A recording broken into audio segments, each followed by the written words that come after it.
Today, let's look at the book of Titus. And at first, we might think, well, Titus is this little nothing book in the Bible, and we don't really spend much time in Titus. But there are some important things to know and understand when looking at the book of Titus. Now, the book of Titus is said to have been written by Paul, but it's quite possible that it was written right after he died or real close to the time of his death. Some scholars have labeled the book of Titus as being written by amanuensis, which, if you recall from our study of the book of Ephesians, the same scholars who list the actual author of Titus as amanuensis also are the ones who said amanuensis was the author of Ephesians. Amanuensis is a word that could be someone's actual name, but amanuensis was also a title like scribe or secretary. So it could be someone who had worked as a scribe for Paul actually wrote this based on conversations and recollections and not a direct dictation from Paul. But no matter who wrote the book of Titus, some of the people that look at the book of Ephesians think that Luke actually wrote the book of Ephesians. So let's go ahead and look at the book of Titus just a little bit. Titus was a preacher, and this letter is written as if it was written to the man Titus, who was a preacher over different gatherings of Christians. At the time, there wasn't like a church like what we call a church today. A church was a group of believers in a certain area, and they probably met in home groups or in homes, this cluster here, this cluster here, this cluster here, and someone would be the leader or the religious guide to guide them through, and perhaps worked with many of these home groups. I'm going to just jump through some of the thoughts that I pulled out when I was looking at the letter to Titus from whoever wrote it. And this begins on page 529 of my book, Deep and Wide. One of the first things that you can pull from the book of Titus, and I focused on this on page 530, where I'm looking at Titus chapter 2, verse 8. And in this, Titus was charged with making sure that it wasn't just about what he was teaching the people, but it was how he was living his life. And I think that's very important. While our preachers and leaders and theologians and people that we look to for advice in things religious-based, while they are humans, just like all of us, we do hold these people to a higher standard. And that may not necessarily be fair, but I don't know about you. When I look at the people that I hold as my leaders in the Christian movement, I want them to be honorable. I want them to be truthworthy. I can't tolerate someone who lies or someone who mistreats whole groups of people. And quite frankly, I can't really honor anyone who claims to be a preacher in today's world who voted for Donald Trump for 3 times in a row. That just doesn't work for me. I could not listen to anyone who claimed to be a follower of Christ who would vote for someone who is such an antithesis of that, and almost all of his activities and things go against the teachings of Jesus. So when we're looking at our leaders, we do hold them to a higher standard. And I guess we need to not really take this scripture and apply it to look at them people over there. We need to take it to ourselves. So when I'm looking at me and I'm thinking about, okay, how is it I'm actually living in the world? Am I living up to the calling that God has on me?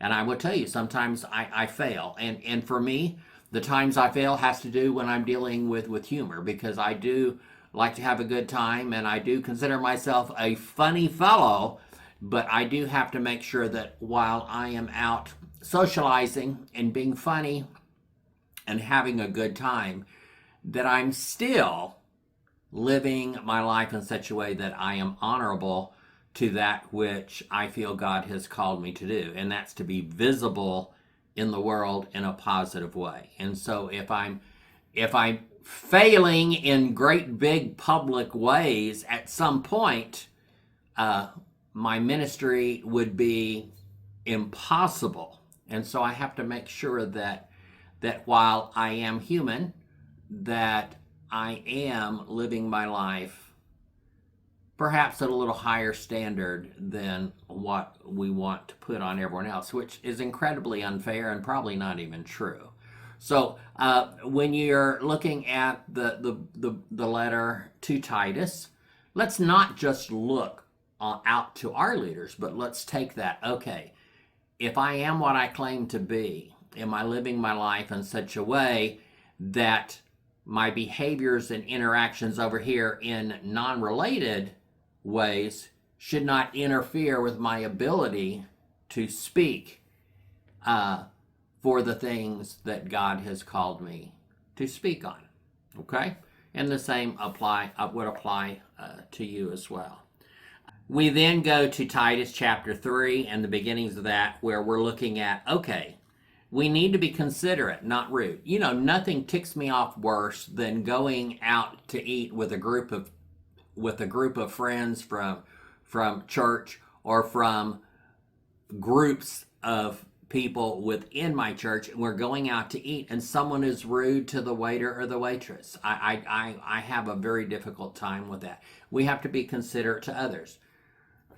So they made a mistake. So it says right on my ticket here that I ordered this without onions and I got onions on it anyway. You know, we have to be considerate and kind, which is how Jesus would have acted. And if we claim to be Christians, followers of the Christ, how could we be anything less than that? So when I see people that are inconsiderate, and especially if they're with me, there are some people that when they call, hey, would you like to go out to eat? And I says, well, not this evening. All right. And sometimes I turn down these people because I don't want to be associated with them with the way they treat wait staff. And so I just don't care for that. There's one part in Titus that I really like, but I don't know if I can really agree with it, because some of the words of Jesus contradict this. And that's Titus chapter 3, verse 10, where basically it tells us when we're dealing with someone, you know, they get one strike, they get two strikes, don't give them a chance to get a third strike. You know, if they do something incorrectly or against you, and you talk to them about that, and then it happens again, cut your ties with them. You don't need to subject yourself to being repeatedly hurt in the same ways by people like this.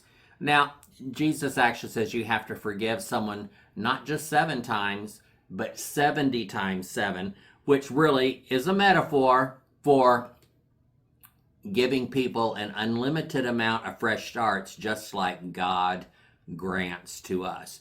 But it's interesting here that in this supposed letter to Titus, Titus is told, you know, you keep giving these people chance after chance after chance, and they have no intention of doing the right thing. And so it's like, stop wasting your time. And I do think sometimes, especially with people that are volunteering in service alongside of you, and and they mess up in representing Christ over and over and over and over, at some point you do have to cut them loose. It's kind of like, if someone continues to be rude to waiters and waitresses when they're with me, and I mention this as, they're working really hard. Yeah, they made a mistake, but you don't need to be so harsh with them. And, and they'll say, yeah, you're right. And then the next time they do the same exact thing. And it's like, they don't always need to have 3 strikes and they're out. Some people can prove with the second strike that they have no intention or ability to make changes. So while Titus tells us that while we do have to forgive people, we don't have to give them an unlimited amount of access to continue to hurt us or to continue to hurt our ministry. And that's kind of interesting. So I'm not really sure the proper way we should look at this portion of Titus up against the actual words from Christ, because those are actually different here. So let's look on to the next passage I looked at. We have seen this in other portions from Titus chapter 3 verse 14, where people were not really being productive in taking care of themselves. Everything they did had to do with their church, and they did not interact with the world at all. In fact, they weren't even really earning their own livings and taking care of themselves. So it's almost like we're being warned, if your entire life is surrounded around your church, and I'm thinking about myself, in the last 6 days, I have had 9 activities and services and ministry with my churches.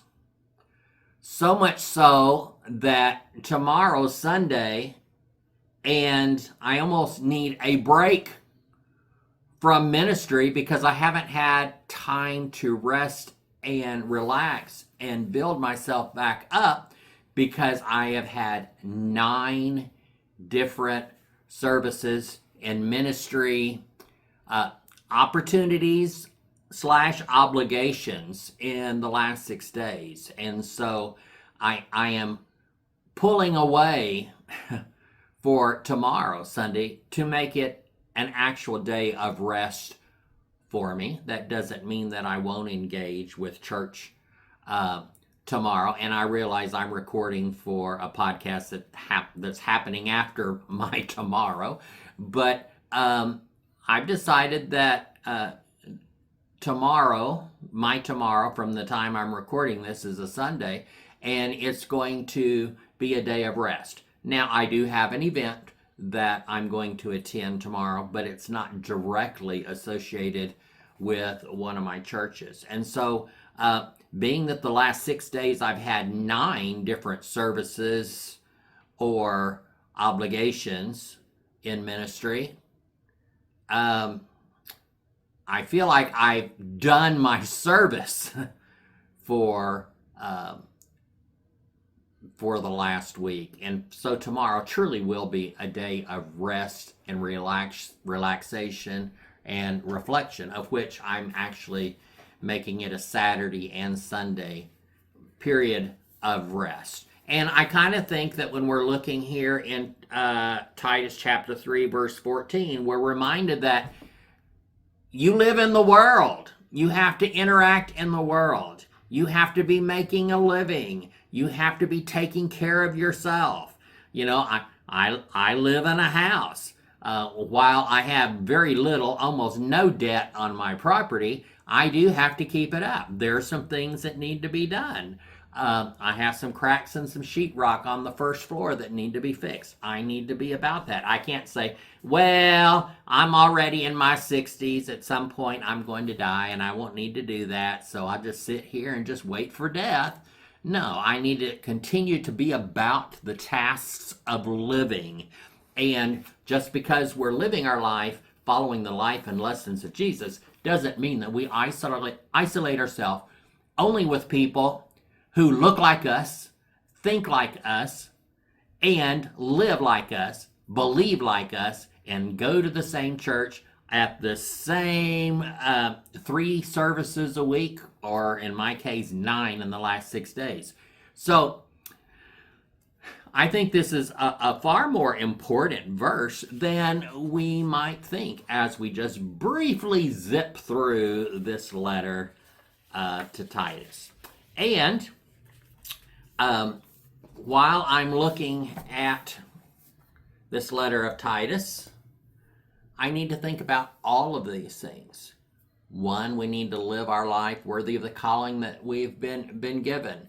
We need to live our life in the world in which we are placed.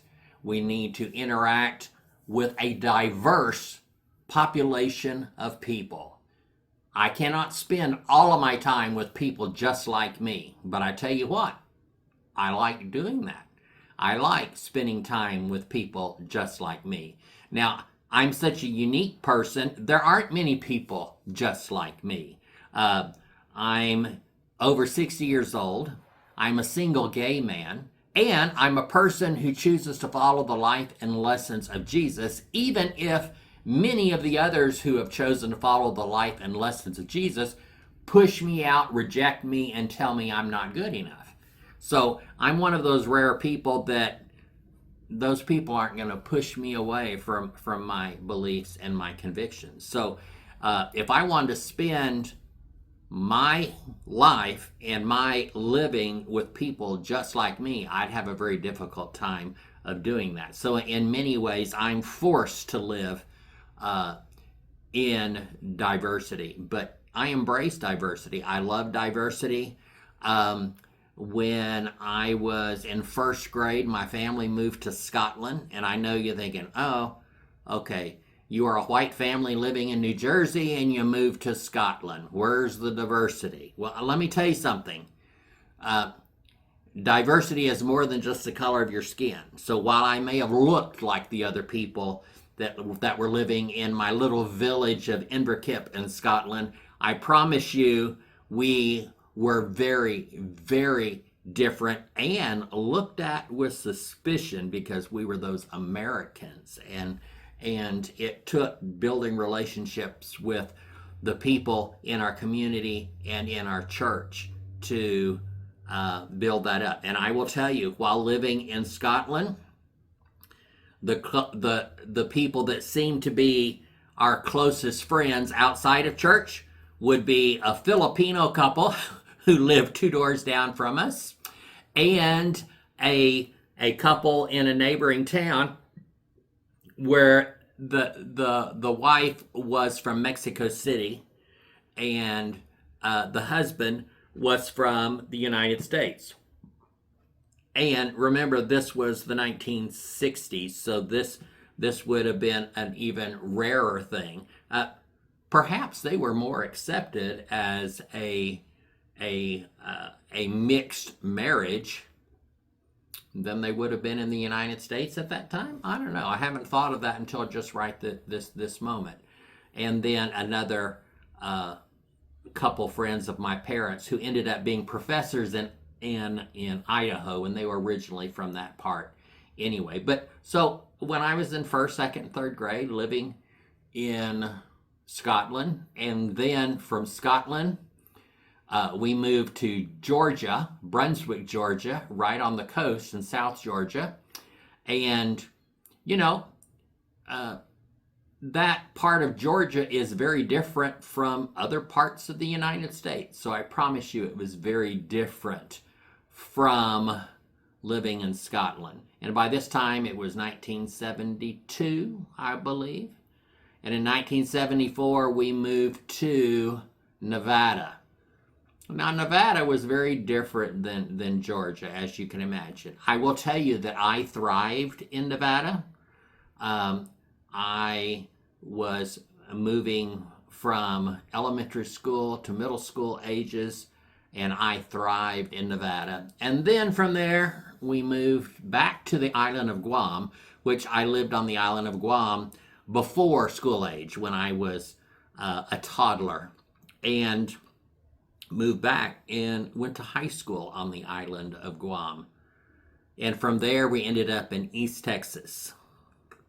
So think about the huge differences. You know, I was born in Corpus Christi, Texas, but as a baby, we moved to California. And from California, we moved to the island of Guam. And the island of Guam was about 50% Chamorro, which is the native culture there in the islands, but it was also 50% Filipino because it's not that far from the Philippines. So about half the island was inhabited or by people who claimed to be Filipino, and the Filipino people and the Chamorro people were also very similar with their foods and everything anyway. So that was a very different thing in the 60s to move from Texas to California, and from California to Guam. And from Guam, we went to Florida, and Florida to New Jersey, and then in Scotland. And from Scotland, being dropped down in South Georgia, and from South Georgia to Northwest Nevada, and from Northwest Nevada back to Guam, and from Guam to being dropped in the middle of East Texas.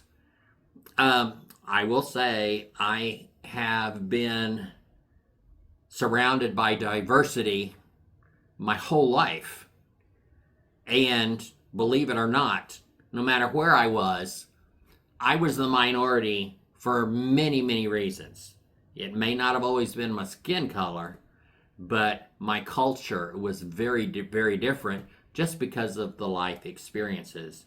And being a young gay boy, I was a misfit almost right away, which is why my way to survive was just to be as invisible as possible, just try and blend in. In fact, I didn't stop trying to blend in until I was 35 years old. And that's when I said, yeah, I can't live like this. And I can't be invisible. I have to live the life I've been given. And I truly believe that. So when we're looking at the book of Titus, can you believe I can get a lesson about diversity from the book of Titus?